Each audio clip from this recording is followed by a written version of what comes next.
Selamat datang kembali di channel Teman Tidur Kamu bersama saya Moksa. Channel yang bisa membawa kalian untuk kembali membuka mata dan membuka pikiran dari sejarah yang terlupakan hingga biografi yang menginspirasi. Menyelami setiap tragedi yang menyayat hati dan menjelajahi legenda yang tak terlupakan dari masa lalu hingga masa kini. Sebelumnya, terima kasih untuk kalian yang sudah mengklik video ini. Semoga konten ini bisa menambah wawasan kalian tentang sejarah yang ada di dunia atau biografi dari para orang-orang hebat yang ada di dunia. Pada episode kali ini, kita akan kembali menceritakan sejarah dari seorang tokoh agama yang merupakan salah satu dari 9 wali yang sangat berpengaruh dalam sejarah penyebaran Islam di Pulau Jawa dan merupakan sosok yang luar biasa dalam sejarah Indonesia. Beliau lahir pada abad ke-15 dan tidak hanya dikenal sebagai seorang ulama yang bijaksana, beliau juga dikenal sebagai seorang pemimpin yang cerdas dan visioner. Selain itu, beliau juga dikenal karena kecerdasannya dalam menyebarkan ajaran Islam dengan cara melalui pendekatan yang damai dan bijaksana. Dalam konten ini, kita akan melihat bagaimana beliau menjadi salah satu tokoh yang sangat berpengaruh dalam sejarah penyebaran Islam di Pulau Jawa, serta bagaimana beliau menggunakan kecerdasannya untuk membangun masyarakat yang lebih baik dan lebih sejahtera. Kita juga dapat melihat bagaimana beliau menggunakan kecerdasannya untuk membangun pesantren yang menjadi pusat penyebaran ajaran Islam di Pulau Jawa. Mari kita simak kisah hidupnya yang inspiratif ini dan penuh dengan pelajaran berharga.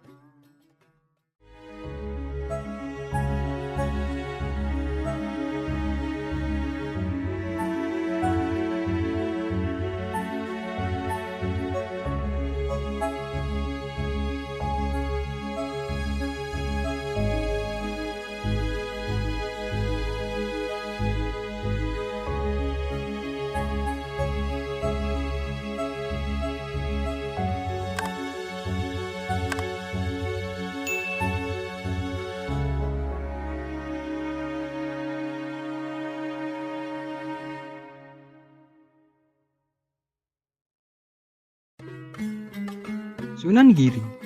Siapa yang tidak mengenal sosok Sunan Giri? Salah satu dari 9 wali songo yang sangat berpengaruh dalam menyebarkan ajaran Islam di bumi Nusantara. Sunan Giri lahir di daerah Blambangan pada tahun 1442 Masehi dan meninggal pada tahun 1506 dan dimakamkan di Desa Giri, Kebomas, Gresik. Beliau adalah anggota Wali Songo dan pendiri Kerajaan Giri Kedaton yang berkedudukan di daerah Kabupaten Gresik. Sunan Giri membangun Giri Kedaton sebagai pusat penyebaran agama Islam di Pulau Jawa yang pengaruhnya sampai ke daerah Madura, Lombok, Kalimantan, Sulawesi, dan Maluku. Nama Giri sendiri yang digunakan oleh Sunan Giri dalam menamakan tempat tinggalnya di Gresik itu diambil dari sebuah nama tempat ibu kota Kerajaan Blambangan pada saat itu. Kota Giri saat ini menjadi sebuah kecamatan di Banyuwangi, Jawa Timur.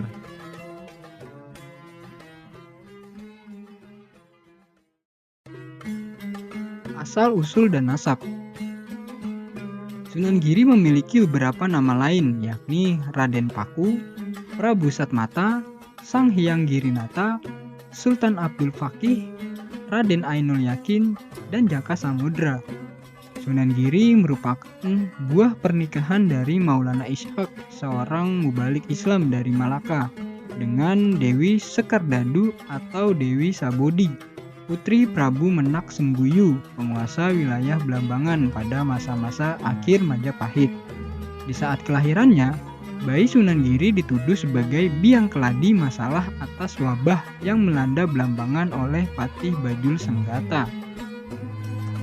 Patih Bajul Senggata menyarankan Prabu Menak Sembuyu untuk membunuh putra dari Dewi Sekardadu. Namun upaya itu tidak terjadi sebab Sunan Giri dilarung ke Laut Blambangan oleh ibunya sebagai aksi penyelamatan dari rencana pembunuhan dari Senopati Blambangan. Saat di tengah laut antara Blambangan dan Gilimanuk, bayi anak Dewi Sekardadu itu diselamatkan oleh awak kapal bernama Abu Hurairah, anak buah dari Nyi Ageng Pinatih dari Gresik, seorang janda kaya raya bekas istrinya Koja Mahdum Syah Bandar. Peristiwa itu pun ditulis oleh Thomas Stamford Raffles dalam bukunya yang berjudul History of Java. Hal ini dikuatkan oleh catatan Haji de Graaf dan T.H. Pigaut dalam buku Kerajaan-Kerajaan Islam di Jawa pada peralihan dari Majapahit ke Mataram. Keduanya memastikan bahwa bayi anak Dewi Sekardadu yang diberi nama Jaka Samudra itu diselamatkan oleh Nyi Ageng Pinatih. Setelah itu dari Jaka Samudra dirubah namanya menjadi Raden Paku sesuai pemberian nama dari ayahnya dan diganti dengan Maulana Ainul Yakin oleh gurunya yaitu Syekh Syahid Ali Rahmatullah atau Sunan Ampel. Ada bukti otentik tentang asal-usul dari Sunan Giri, baik nama ayah maupun kisah-kisah yang berbeda-beda. Salah satunya bisa dilihat pada manuskrip Serat Walisana dengan tulisan Langgam Pucung pada pupuh 5 bait 20 hingga 25 yang menjelaskan asal-usul Sunan Giri.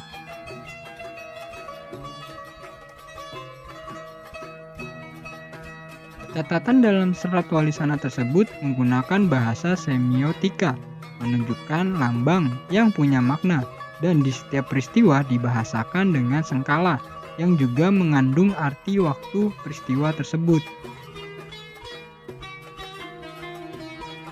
Berbeda dengan catatan di Babat Tanah Jawi, karya Prof. Agung Sunyoto di dalam bukunya yang berjudul Atlas Wali Songo. Ia menyebut nama ayah Sunan Giri adalah Maulana Ishak, sedangkan di Serat Walisana disebutkan bahwa ayah Sunan Giri adalah Sayyid Yakub atau Pangeran Raden Wali Lanang. Ibunya Sunan Giri yang ditulis dalam Serat Walisono adalah Retno Sabodi, sementara yang tertulis di Babat Tanah Jawi adalah Dewi Sekardadu. Perbedaan sebutan ini tidak berarti kerancuan, tetapi hanya beda panggilan saja, karena tetap merujuk pada satu orang perempuan, ibu dari Sunan Giri yang valid sebagai anak dari Prabu Menak Sembuyu, seorang cucu Prabu Hayam Wuruk dari jalur Selir. Hal ini tidak ada bantahan bahwa betul Sunan Giri adalah anak dari pertemuan seorang keturunan Rasulullah Shallallahu Alaihi Wasallam dengan anak keturunan Raja Majapahit.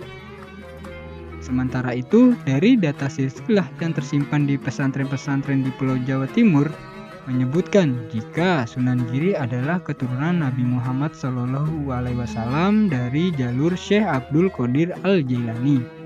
Silsilah ini bisa ditelusuri dari nasab para penguasa Kesultanan Samudra Pasai yang ternyata bersambung dengan penguasa dinasti Ayyubiyah. Dinasti Ayyubiyah sendiri mempunyai hubungan yang sangat erat dengan Syekh Abdul Qadir Al-Jailani. Karena dari jalur Syekh Abdul Qadir Al-Jailani, maka Sunan Giri termasuk dalam bagian keluarga Al-Qadir Al-Hasani. Adapun catatan nasab dari Sunan Giri atau Syarif Muhammad Ainul Yakin menurut isbat dari Nakobah Ansab, lembaga pencatat nasab Maroko sebagai berikut. 1. Kanjeng Nabi Muhammad Shallallahu Alaihi Wasallam. 2. Sayyidah Fatimah bin Nabi Muhammad Shallallahu Alaihi Wasallam. 3. Sayyidina Hasan bin Sayyidah Fatimah. 4. Syarif Hasan Al-Mutsana bin Sayyidina Hasan. 5. Syarif Abdullah Al-Kamil bin Syarif Hasan Al-Mutsana. 6. Syarif Musa Al-Jun bin Syarif Abdullah Al-Kamil. 7. Syarif Abdullah Atsani bin Syarif Musa Al-Jun. 8. Syarif Musa Atsani bin Syarif Abdullah Atsani. 9. Syarif Dawuh Amir Mekah bin Syarif Musa Atsani. 10. Syarif Muhammad bin Syarif Daud Amir Mekah. 11. Syarif Yahya Az-Zahid bin Syarif Muhammad. 12. Syarif Abdullah bin Syarif Yahya Az-Zahid. 13. Syarif Abu Soleh Musa Zaki Dausat bin Syarif Abdullah. 14. Sultan Aulia Syekh Abdul Qadir Jailani bin Syarif Abu Soleh Musa Zaki Dausat. 15. Syarif Soleh bin Sultan Aulia Syekh Abdul Qadir Jailani. 16. Syarif Abdul Aziz bin Syarif Soleh. 17. Syarif Abdul Rojak bin Syarif Abdul Aziz. 18. Syarif Abdul Jabar bin Syarif Abdul Rojak. 19. Syarif Su'aib bin Syarif Abdul Jabar. 20. Syarif Abdul Qadir bin Syarif Su'aib. 21. Syarif Junaid bin Syarif Abdul Qadir. 22. Syarif Maulana Ishaq bin Syarif Junaid. 23. Syarif Yakub bin Syarif Maulana Ishaq. 24. Syarif Muhammad Ainul Yakin bin Syarif Yakub. Sunan Giri memiliki sejumlah keturunan. Di antara keturunan Sunan Giri yang cukup masyhur adalah Syarif Zainal Abidin atau Sunan Dalem dan Syarif Ali atau Sunan Kulon. Catatan silsilah Sunan Giri ke bawah banyak tersimpan di manuskrip-manuskrip yang ada di Kasepuhan dan pesantren-pesantren Juriyah Wali Songo. Dan manuskrip tersebut selalu terjaga dan terupdate setiap zamannya. Selama ini, banyak yang menyembunyikan catatan manuskrip silsilah Wali Songo atas nama ketawaduan. Hingga akhirnya, manuskrip-manuskrip itu sudah mulai dimunculkan atas nama ilmu pengetahuan dan stabilitas kebangsaan. Dan ini sejatinya sangat penting untuk dipahami sebagai bagian dari sejarah Islam di Nusantara.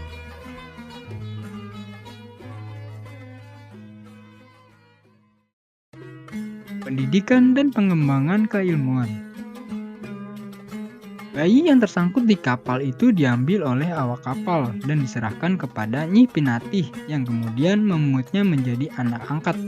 Karena ditemukan di laut, maka bayi itu dinamakan Jaka Samudra. Menurut Hussein Jajadiningrat dalam Sejarah Banten pada tahun 1983, Nyi Pinatih adalah janda kaya raya di Gresik. Bersuami Koja Mahdum Syah Bandar, seorang warga asing di Majapahit. Nama Pinatih sendiri sejatinya berkaitan dengan nama keluarga dari Ksatria Manggis di Bali, yang merupakan keturunan penguasa Lumajang dan salah satu keluarga Maharaja Majapahit yang awal sekali memeluk Islam pada waktu itu.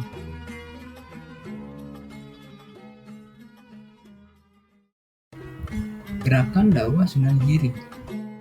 Setelah 3 tahun berguru pada ayahnya, Raden Paku atau lebih dikenal dengan Raden Ainul Yakin kembali ke Giri.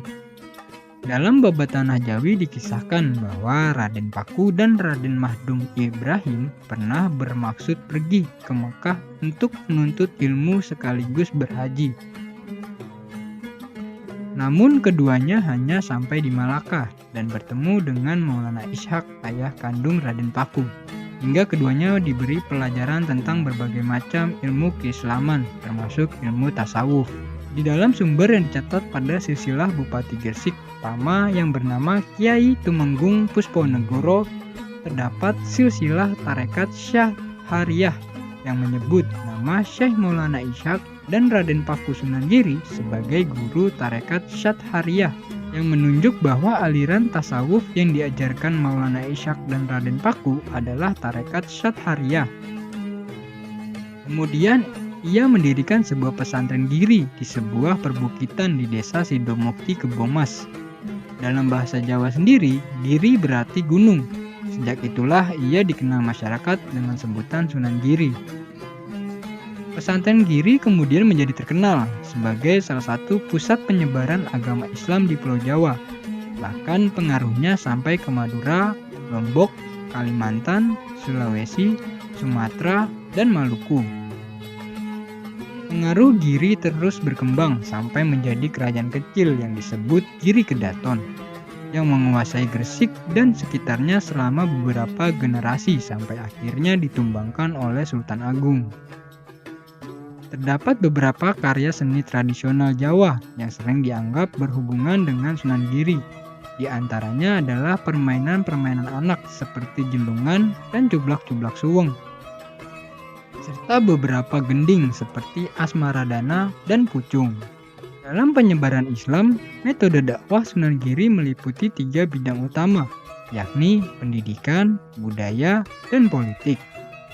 Berikut metode yang digunakan oleh Sunan Giri. 1. Dakwah melalui pendidikan. Upaya Sunan Giri dalam berdakwah melalui pendidikan dilakukan dengan mendirikan pesantren. Aktivitas dakwahnya dimulai di daerah Giri, Kecamatan Kebomas, Kabupaten Gresik, Jawa Timur.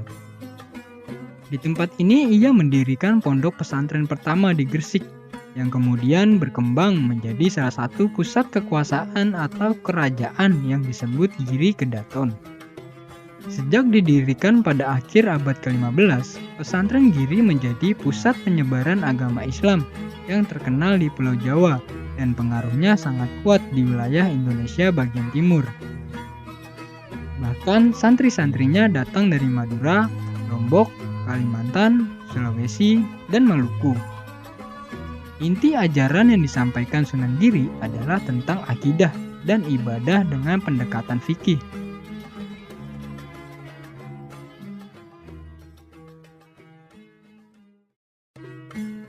2. Dakwah melalui budaya. Meski telah membuka pesantren, Sunan Giri suka mendatangi langsung masyarakat dan menyampaikan ajaran Islam secara tatap muka.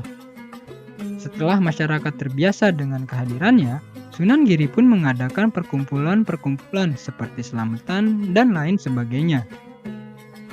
Yang dimana dalam perkumpulan tersebut, ia memasukkan unsur-unsur keislaman. Karena dengan cara seperti ini, Islam bisa masuk secara perlahan di masyarakat tanpa perlu adanya paksaan.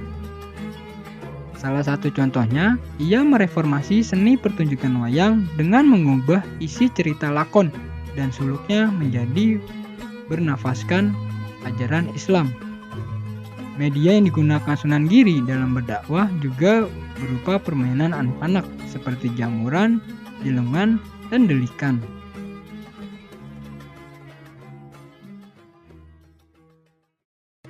3. Dakwah melalui politik. Sunan Giri dikenal sebagai anggota Wali Songo yang ahli politik dan tata negara. Asalnya, Sunan Giri adalah raja dari Giri Kedaton yang terbiasa dengan kehidupan politik dan memimpin rakyat.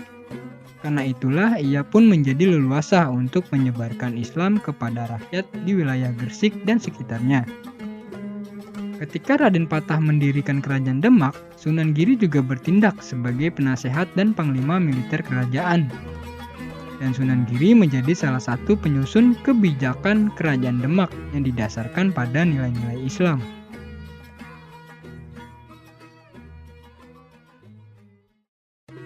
Dengan demikian, kita telah melihat bagaimana Sunan Giri menjadi salah satu tokoh yang sangat berpengaruh dalam sejarah penyebaran Islam di Pulau Jawa. Melalui perjalanan hidupnya, kita dapat memahami lebih baik tentang bagaimana Islam dapat berkembang dan menjadi bagian tak terpisahkan dari budaya di Pulau Jawa. Sunan Giri telah meninggalkan warisan yang sangat berharga bagi kita semua, yaitu pesantren yang menjadi pusat penyebaran ajaran Islam di Pulau Jawa. Kita dapat melihat bagaimana Sunan Giri menggunakan kecerdasannya untuk membangun masyarakat yang lebih baik dan lebih sejahtera. Dalam menutup pembahasan tentang sejarah Sunan Giri, kita dapat memahami lebih baik tentang bagaimana Islam dapat berkembang dan menjadi bagian tak terpisahkan dari budaya di Pulau Jawa. Kita juga dapat melihat bagaimana Sunan Giri menjadi salah satu tokoh yang sangat berpengaruh dalam sejarah di Indonesia. Semoga pembahasan tentang sejarah Sunan Giri dapat memberikan kita pengetahuan yang lebih luas tentang sejarah penyebaran Islam di Jawa dan peran Sunan Giri dalam membangun masyarakat yang lebih baik dan lebih sejahtera. Kita dapat mengambil pelajaran dari perjalanan hidup Sunan Giri dan mengaplikasikannya dalam kehidupan sehari-hari kita. Terima kasih telah menyaksikan konten kita mengenai sejarah Sunan Giri. Semoga kita semua dapat memahami lebih baik tentang sejarah penyebaran Islam di Pulau Jawa dan peran Sunan Giri dalam membangun masyarakat yang lebih baik dan lebih sejahtera. Semoga kisah hidupnya dapat menjadi sumber inspirasi dan motivasi bagi kita semua. Sebelumnya, saya minta maaf jika ada kekurangan atau ada kesalahan dalam penyebutan kata atau kalimat. Semoga kesalahan tersebut tidak mengurangi makna dan maksud tujuan saya. Bagi kalian yang ingin menambahkan, berdiskusi, atau apapun itu yang berkaitan dengan episode ini, atau bahkan ingin merequest biografi lainnya, bisa tulis di kolom komentar. Jangan lupa untuk subscribe dan share ke teman-teman kalian agar channel ini bisa terus berkembang. Sampai jumpa di cerita selanjutnya.